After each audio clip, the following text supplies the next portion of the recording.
What is this marshmallow test? Well, when you look at children and you look at all the different theories about what makes successful kids, you realize that almost all the theories are wrong because they haven't been verified. Like, for example, high IQ.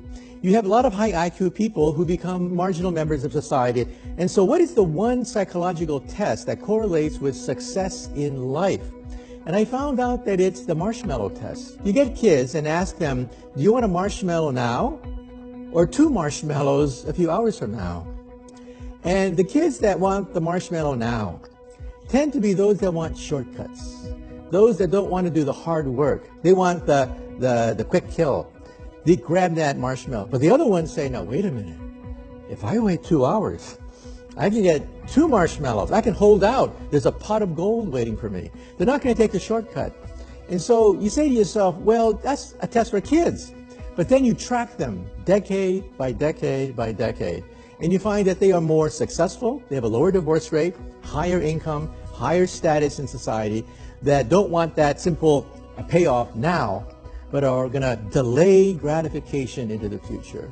And so I realized that that's the key to success in life, not just science, but in life. Don't take the shortcuts. But can it be taught? Well, part of it is your personality that is formed when you're very young. Okay, let's be very clear about that.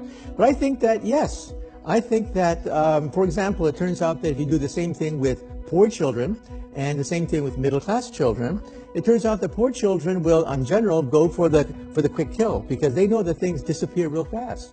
If there's money in the house, it's gone in the future. If you can show people that there is a pot of gold out there, that yes, you hold out, you go to college, you'll learn the discipline, there's a pot of gold out there. You can learn to appreciate that fact. What we have in the brain that is different from animals is we understand time. We understand the future. My grandparents came to California 100 years ago.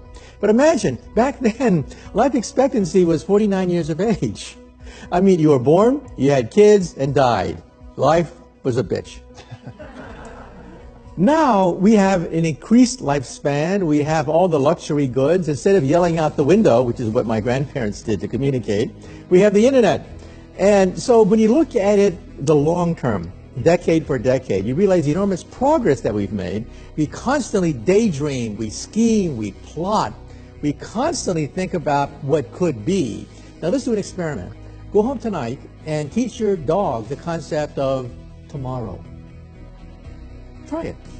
Teach your dog the concept of tomorrow, the next week, the next year, and you realize you can't. Animals live in the present. And that's what I think intelligence is. Intelligence is being able to map the future, simulate the future. So if you get an experiment, people with low IQ and high IQ, put them in the same room, and you give them the same job, rob a bank. You'll find out that the low IQ people probably do a much better job of robbing a bank, plotting the bank robbery, than high IQ people who get all messed up with legal implications and stuff like that.